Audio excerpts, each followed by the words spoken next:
I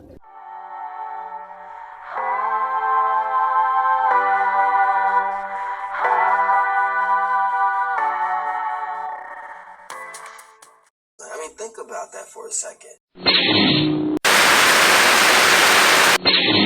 Who want to be oppressed?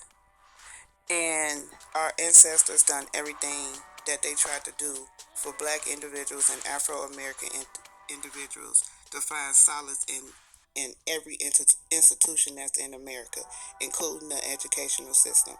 They built the HBCUs to still be controlling and to profit off of black people like they have been doing for years.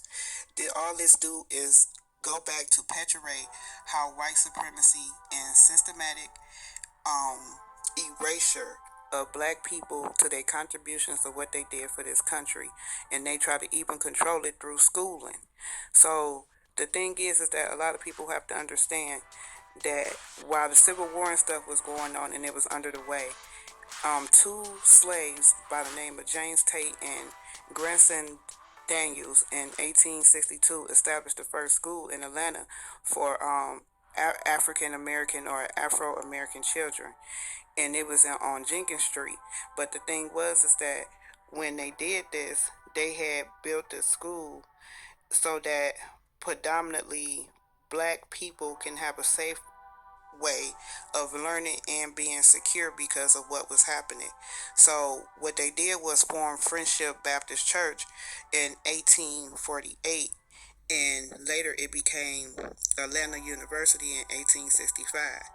Now, while all of that was happening, the original name of the university was Clark University, and the school was chartered into an incorporation in 1877. And then it had went from being a Friendship Church to Methodist Apostolic Church, and then United Methodist Church. Okay, so in 1879 to Atlanta, and that was the year the seminary presented a location or land was given to the prominent Baptist and industrialist that was named John Rockefeller. So in the process of named William E. Holmes, which was the first African American faculty member to become the first president of Central City College, which they had located that in Macon, Georgia.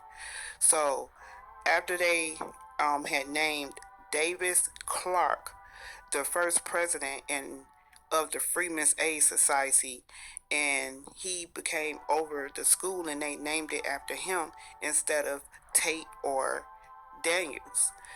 In 1888, it became a grammar school for theology and independent theologists, and it was a seminary that the colleges merged in July of 1988 for the first time from 1883. It was considered a research school. So what a research school is do is that you get more money and funding, and then at that time they used it as a step goal to say we are educating black free slaves, and guess what? Anything to keep them separated, they was with it.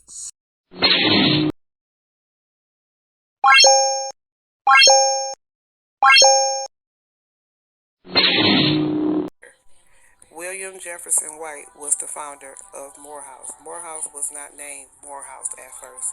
It was named Augustine Institution, and it was supposed to have been a liberation of enslaved men, African Americans and Afro Americans, after the Civil War. Now, William Jefferson was the half brother of James Tate, um, the one that who was the original founder of Clark Atlanta University. So William Wright, with a former slave, also from Atlanta, Georgia, he was a reverend named Richard C. Carter, had also teamed up with him to complete this mission for this university or institution. So in 1906, someone by the name of John Hope became the first African American president to lead the institution growth and enrollment in academic structure. He had envisioned that it academically become to the difference of what Booker T. Washington want was for horticulture and trade focus for education for Black Americans. So by 1913, y'all, the school was renamed to Morehouse College in the honor of someone by the name of Henry L. Morehouse.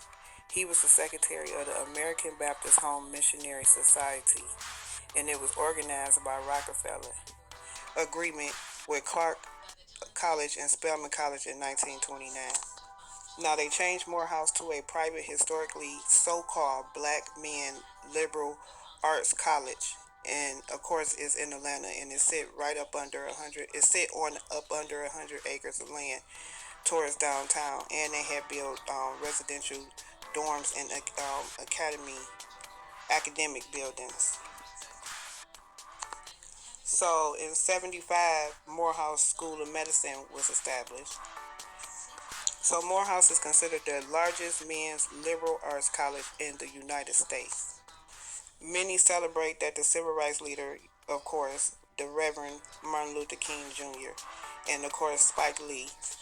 So they tried to use Morehouse as a platform to play a key role in the development of the civil rights movement and the racial equality in the United States for education for Afro and Black Americans. So Morehouse has stressed that the preparatory and religious instructions in the Baptist tradition of their students have been prevented from receiving education by a former slave.